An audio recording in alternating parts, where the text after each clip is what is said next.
Hello friends, welcome back to my channel vlog with entertainment. आप सब कैसे हैं? आई होप आप सब बहुत ही अच्छे होंगे। तो चलिए आज का व्लॉग स्टार्ट करते हैं। तो देख सकते हैं हमारा घर किस तरीके से फैला हुआ है।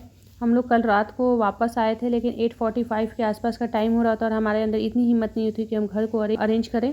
तो हमने सोचा कि नेक्स्ट डे करेंगे। और मेरा जैसा कि व्रत चल रहा था कार्तिक महीने में, तो इसलिए मैं ब्लॉगिंग पे ध्यान नहीं दे रही थी, क्योंकि मेरा बिल्कुल भी मन नहीं करता था। इसलिए थोड़ा सा ब्लॉग डालने में भी थोड़ा लेट हो गया है। लेट नहीं, काफ़ी लेट हो गया है। तो अभी हमारे घर का हाल जैसे कि देख ही सकते हैं, चारों तरफ कपड़े कपड़े और सामान बिखरे हुए दिखाई दे रहे हैं। और ये झरना इस बार मैं लेकर आई थी ब्रह्मपुर से बूंदी बनाने के लिए।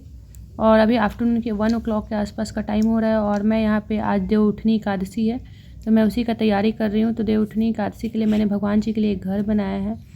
और जो जिससे ईंट को पेंट करते हैं ना, रेड वाला जो कलर होता है उसको क्या बोलते हैं मुझे याद नहीं आ रहा है, उसी से। और उसके बाद भगवान का अंदर मतलब चित्र बना दी हूँ और उनके पसंद की कुछ 2-4 चीज़ें बना दी हूँ और मतलब बनाने की कोशिश की है। और उसके बाद मैं कुछ फल और सब्जी वगैरह रख दूँगी। और एक सतंजा का एक कोई भी अनाज रखते हैं, कुछ पैसे, और जो भी ऋतु फल मिल जाए, मतलब मौसम के हिसाब से जो भी फ्रूट्स मिल जाए, 5 फल कोई भी रख देंगे। और वो जो हम लोग दिवाली में जो मुरमुरे यूज करते हैं ना, वो, और तिल वाले लड्डू और बतासा भी हमें रखने हैं। साथ में हमें एक कॉटन भी रखना होता है। तो ये और मैं यहाँ पे पेड़ा लेकर आई थी। तो इस बार आंसू के गांव के आसपास से जब भी हम गुजरते हैं तो पेड़ा लेकर ही आते हैं। तो ये सारी चीज़ें मैं रख के और एक गमले पे स्वास्तिक बना के मैं ढक दूँगी। और अब उसका यूज शाम को है। और उसके बाद शाम की तैयारी में मैं यहाँ पे दिया भी लगा चुकी हूँ, बाती और तेल डाल के, क्योंकि शाम को बहुत ज़्यादा फिर काम बढ़ जाता है।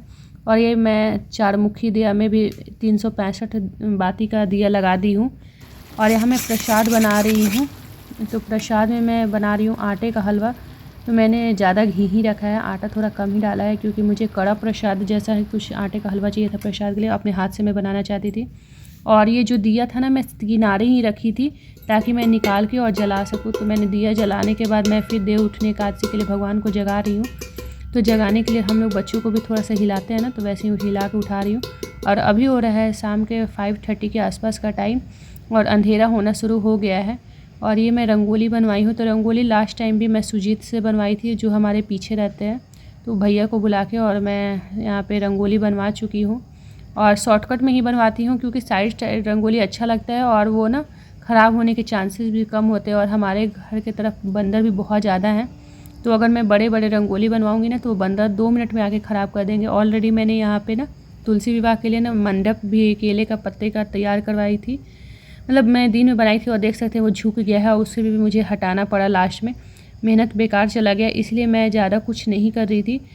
और यहाँ पे देख सकते हैं कि मेरा पूजा का तैयारी ऑलमोस्ट हो गया है। बस पूजा करना है और तुलसी विवाह करना है। तो मैं यहाँ अरेंज कर दी। और इसमें मुझे काफ़ी टाइम लगे, 2 से 3 घंटे तो लग ही गए थे ये सारी चीज़ें करने में। भले ही मेरा ब्लॉग 5 से 6 मिनट का आपको दिखाई दे, लेकिन मुझे 2 से 3 घंटे लग गए थे, क्योंकि पूरा पूजा वगैरह करते हो। तो यहाँ में पहले सबसे पहले कोई भी शादी वगैरह होती है तो सबसे पहले गणेश जी को बुलाते हैं। तो पहले उन्हीं का पूजा मैं कर रही हूँ। उसके बाद मैं तुलसी विवाह का तैयारी करूँगी। तो मैं यहाँ पे पहले गणेश जी के जो भी चीज़ें हैं, वस्त्र वगैरह, और जो भी उनको एक शैली का मैंने गणेश जी का आकार, मतलब उन्हीं को गणेश जी बना के, और फिर मैंने उनको पहले पूजा कर लिया। अब मैं यहाँ पे विष्णु भगवान के साथ ही तुलसी विवाह करने वाली हूँ, क्योंकि मेरे पास जो शालिग्राम जी के पत्थर आते हैं वो हमारे पास नहीं है। तुलसी जी के लिए एक चुंदरी लेकर आई थी, बहुत सुंदर लग रहा था मुझे, तो मैं थोड़ा बड़ा ही लेकर आई थी, क्योंकि मेरी तुलसी जी भी थोड़ी बड़ी थी। तो मैंने उनको उड़ा दिया है। अब मैं यहाँ पर गठबंधन कर दूँगी, तो वो भी मैं मूली से कर रही हूँ। और जिस दिन मैं पूजा करती हूँ ना, उस दिन मैं तो विष्णु भगवान को नहीं हटाती हूँ। और इस बार मैं सिंदूर वगैरह और जो 16 श्रृंगार की जो भी चीज़ें होती है मैंने तुलसी जी को अर्पित कर दिया है। हल्दी कुमकुम जो भी है, मतलब मेहंदी वगैरह।